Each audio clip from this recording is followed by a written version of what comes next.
Welcome back to the channel, guys, on this sunny, beautiful autumnal November morning. It's getting a bit chilly, but it is sunny. So guys, welcome back, and we're at another day at BPEG. If you don't know what BPEG is a restoration group that are restoring 3 beautiful F-4 Phantoms, and I'm following the process of the restorations. So guys, come and join me. Let's go and have a look and see what's been going on at BPEG this week. So we've got more of the panels off here. Last time you seen, we was trying to get in there to get the throttle quadrant out, and guess what? There's no throttle quadrant there now. Unfortunately, I didn't get it on film. So the damage you see here, somebody had chopped. See there? They've chopped into it. They've chopped here. This was souvenir hunters trying to steal this throttle quadrant as a souvenir, and in the process have damaged it. But you can see how hard it was to get removed, so you can see why they gave up. Have a look. We never found out, nobody commented what the difference was. We got told that that was definitely a resin, not wood, but I asked if anyone could put it in the comments down below why they were 2 different colours and why they were 2 separate. They feel different as well. I don't understand what that is for, so if you know, please put it in the comments, let me know. But there you go, look, you got all the controllers here. I think there's a weapon select, I think, possibly there, and I'm not 100% what they all do, but let me know. I should know really, because I've been flying in DCS, but I'm using my Warthog, so I've not set it up exact. But this is all the HOTAS, hand-on throttle and stick, so you could control, pretty much do your basic functions from here and with your other hand on the control column. Alright guys, let me show you something cool. Something I've been working on for a while now. I put this website together called treasuresoftime.co.uk, where you can find all sorts of man cave essential items, from things like signed memorabilia, oddities, and of course aviation artifacts as well. Also, we've just launched a range of aviation themed t-shirts, and if you put in the code Mike10 at checkout, you'll receive a 10% discount off your total order. Go and check it out, treasuresoftime.co.uk. If you did get that out, that is a real cool souvenir to put on your shelf, isn't it? Quadrant assembly 52Z286. Don't know what any of this is. I think it may be some bypass duct for the heating, for the cockpit maybe. There's some sort of compressor or something there. There is the emergency canopy release. I think I showed that in the last video. So you just pull this out and then pull that, and that would set off a charge and open the canopy up there. Somebody did note the other week that this panel here is a stress panel, and if you take it off, then the airframe can actually collapse. So we actually know that, guys. The guys here are under instruction for what to do, and they've had issues like that before, where panel's been taken off and the plane almost has to be jacked back up to get that panel back in place. But we've said before, these aircrafts here, they're never ever gonna fly again. The most we want to do is get them up so we can put power into them, and all the cockpits and all the instrumentation and avionics all fire up and light up, and then future, maybe one day, get it to a taxiable or at least an air engine running. But I think that's a long way off, and not something that's in the scope right now. I'm going to show you the difference between stress panels and normal panels in a second. This is a beautiful panel actually. You can see the art on it here. That's just the tiger's mouth. Let me come around here and you'll be able to see it better. There you go. This would look cool on the wall, wouldn't it? At BPEG as well, we do auction off some panels when they've been damaged and they have to be replaced, so look out for that. I'll put links to BPEG's eBay in the description down below, so you can keep an eye out for anything that does come up for auction.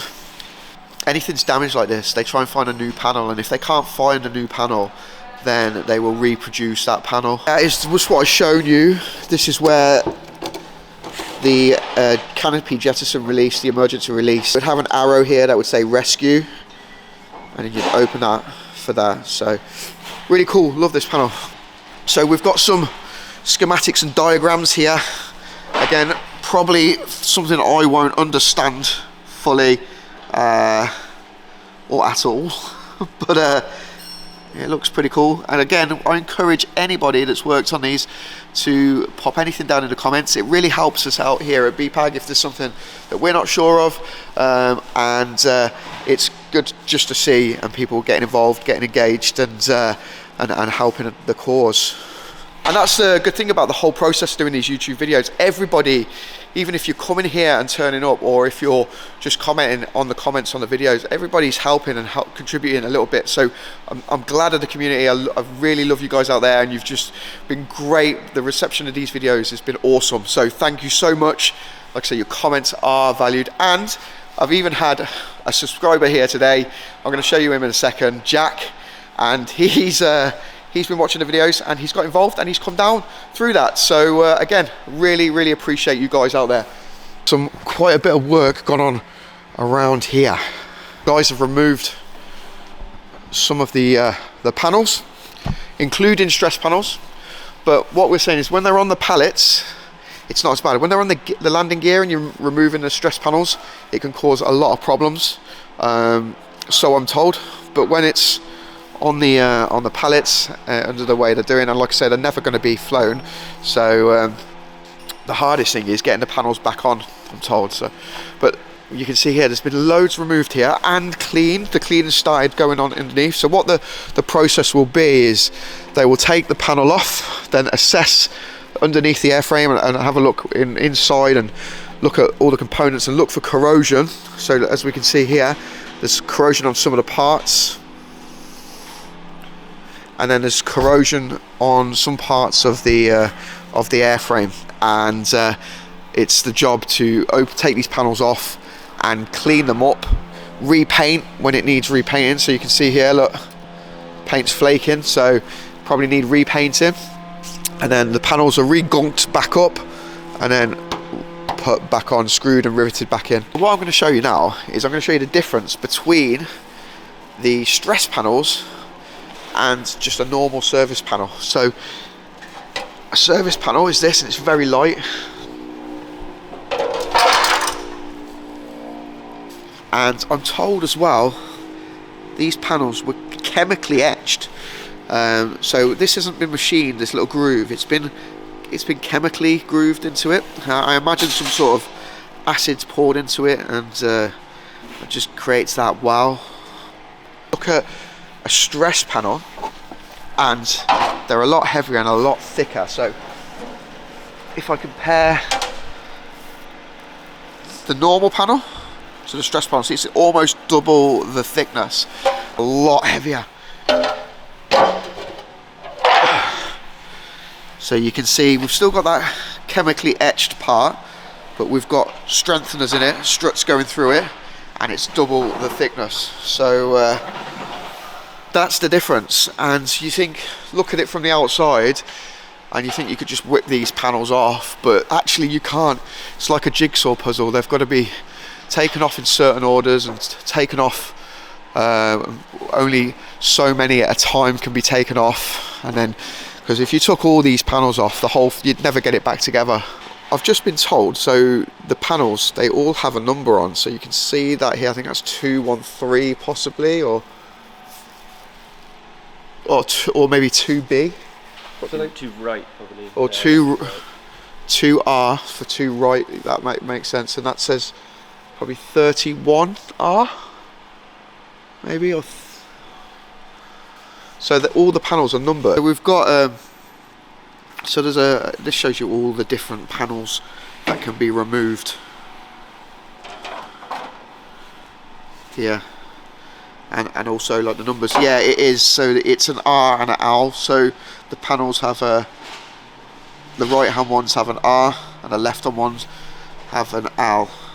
Makes sense. Pretty simple. 147R. Oh, okay, so the code is adjacent to it at the top. There we go. So much detail, really, things that you just don't see, like, until you're told. And obviously a structural, they won't have a code on, I imagine. Yeah, they tend to be riveted in. They're riveted in. Fixed rivets. Yeah. So that makes sense again. So there we go. So the riveted ones there are stress panels, and then the removable ones have got screws in. Fire panel. And what would that be used for? Firefighters. So fire get direct access to the engine. Okay. All right. What to put water in? To spray foam or whatever. Yeah. Okay. So that's a fire panel there. So that would allow direct hose access to the engines, which again something else you don't think of until you're told. So this is Jack. Say hi, Jack. Jack is a subscriber, and he seen what we was doing down here and decided to join. You enjoying it? Yeah. What have you been doing today? Sanding 597. Sanding 597. We'll come out and join you and have a look at what you've been doing on 597. But yeah, thanks, Jack. I really appreciate it, and thanks for coming down to BPEG. So we're going to come outside and we're going to go back to the Raspberry Ripple XT 597. Get it right. And Jake's been doing some work this morning with the other guys out there. And Jake, you can show us around if you want. And you can see we've been doing some more sanding. So a lot of people, we've said this before, but a lot of people have said that look at the mess of this, but actually it's not. This is probably the most complete aircraft that we have here at BPEG, and probably the most work that's been done on any aircraft that we've got here. So all this you see is we're just bringing these panels back down to the original so we can check for any damage and get it ready for prepping it for paint, and that's going to be the next step. So we're hoping like next year we're going to get this painted. But yeah, the guys are working hard out here.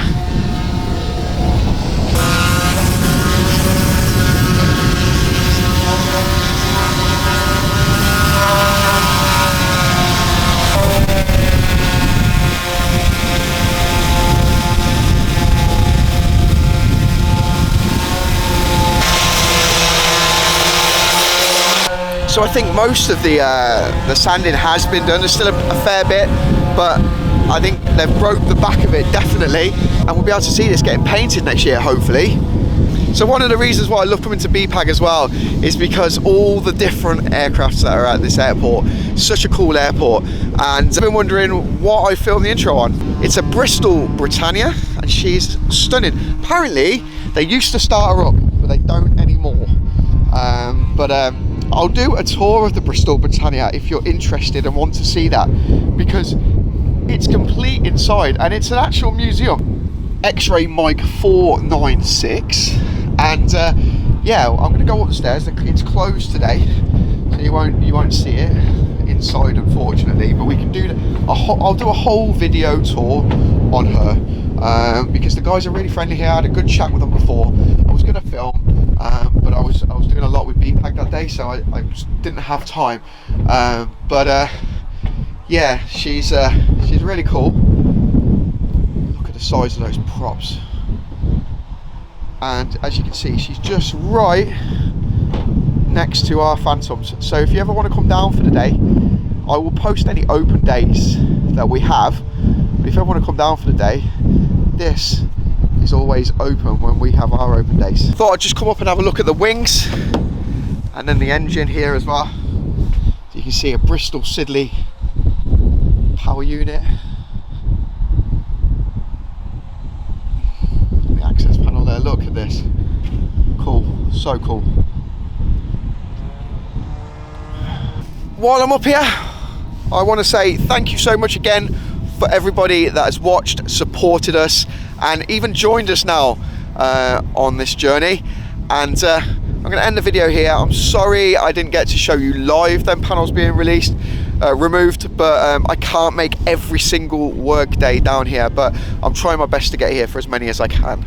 So guys, thanks a lot, I really appreciate it, and I'll see you in the next video. Remember, like, subscribe, click that notifications, comment down below, and I will see you in the next video. Take care, guys.